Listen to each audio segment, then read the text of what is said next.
যা যা দেখি আমার কবরে, আমার সন্তানের কবরে কি হয়। ও মুসলমান ভাইরা, এবার যদি বাবা এই কথা মনে করে যতই ভালোবাসা দেখাক, যতই আপন, যতই বন্ধুত্ব স্থাপন করো, কিন্তু একটা সেকেন্ডের জন্য কবরে থাকবে না। যেই স্বামী বিবিকে সুন্দর গহনা দেওয়ার জন্য, সুন্দর শাড়ি পোশাক দেওয়ার জন্য, সুন্দর ঘর আর বাড়ি বানাবার জন্য স্বামী কত কষ্ট করে বিদেশ করেছে, ওই স্বামীর জন্য একটা সেকেন্ডের জন্য বিবি বলবে না, গো প্রাণের স্বামী এত কষ্ট করেছো, চলো না তোমার সাথে আমি একটা রাত্রে কবরে কাটাবো। যাবে? যাবে? যেই নেতার জন্য এক একটা কর্মী জেল, জুলুম, অত্যাচার সব সহ্য করেছে, ওই নেতা ওরে মুসলমান একটা সেকেন্ডের জন্য কবরে কর্মীর সঙ্গে যাবে না। কিন্তু যদি রে ভাই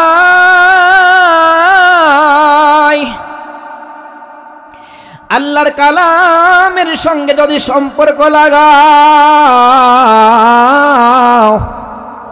আলেমদের সাথে যদি সম্পর্ক লাগাও, আল্লাহওয়ালা আহলুল্লাহদের সাথে সম্পর্ক লাগাও, সকাল বিকাল আল্লাহর কালামের জিকির করো, আল্লাহ নামের জিকির করো, দেখবা আল্লাহর কালামের তিলাওয়াত তোমার সঙ্গী হয়ে গেছে, আল্লাহ নামের জিকির তোমার সঙ্গী হয়ে গেছে।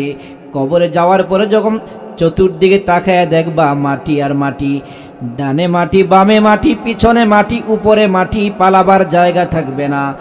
ওই সময় দেখবা আজকে নলুয়ার মাহফিল তোমার পাশে দাঁড়িয়েছে, দাঁড়িয়ে বলবে ফেরেশতা যাও যাও যাও, তুমি কে? তুমি কে? আমি হলাম নলুয়ার ওই কোরআনের মাহফিল। আরেক দল দাঁড়িয়ে থাকবি, তুমি কে? তুমি কে? কয় বসে বসে আমি সকাল সন্ধ্যা আল্লাহ নামের জিকির করেছি। আল্লাহ তিলাওয়াত আর জিকির আর সিজদা, আল্লাহর দরবারে দাঁড়িয়ে কবরে দাঁড়িয়ে বলি আল্লাহ।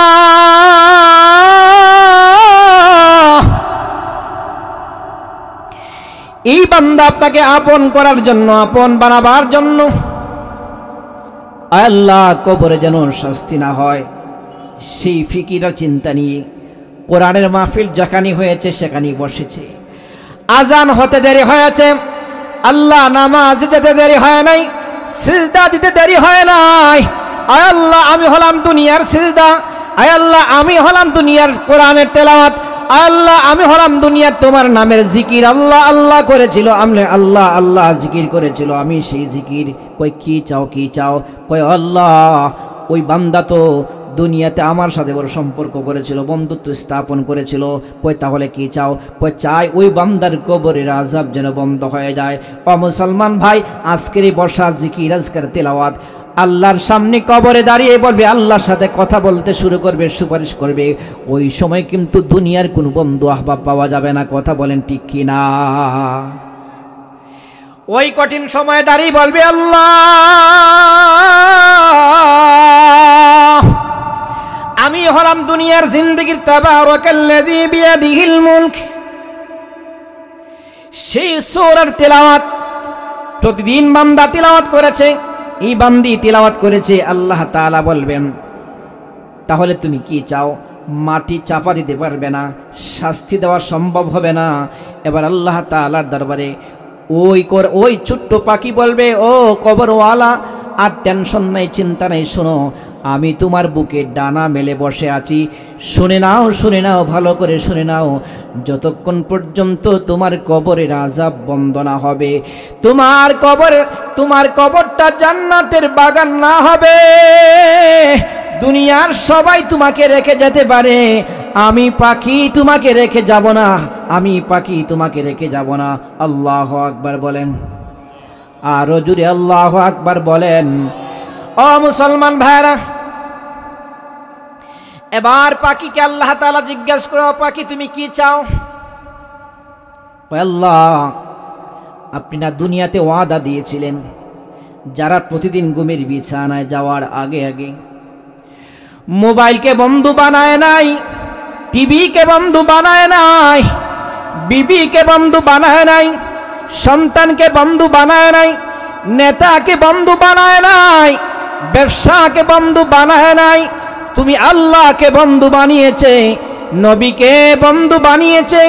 আল্লাহ তোমার কালামকে সবচেয়ে বড় বন্ধু বানিয়ে প্রতিদিন ঘুমের বিছানায় যাওয়ার আগে আগে তাবারাকাল্লাযী পড়ে পড়ে ঘুমিয়েছে।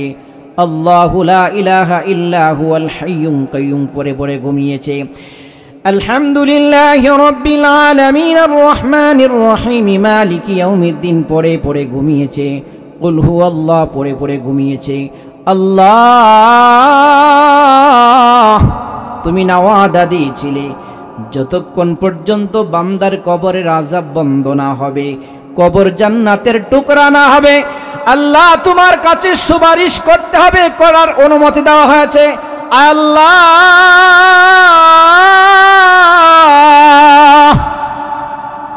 তোমার কাছে আরজ করি, আল্লাহ এই বান্দার কবরের আযাব মাফ করে দাও, কবরকে জান্নাতের বাগান বানায় দাও। এবার পাখির সেই সুপারিশ দরখাস্ত আল্লাহর কাছে কবুল হবে।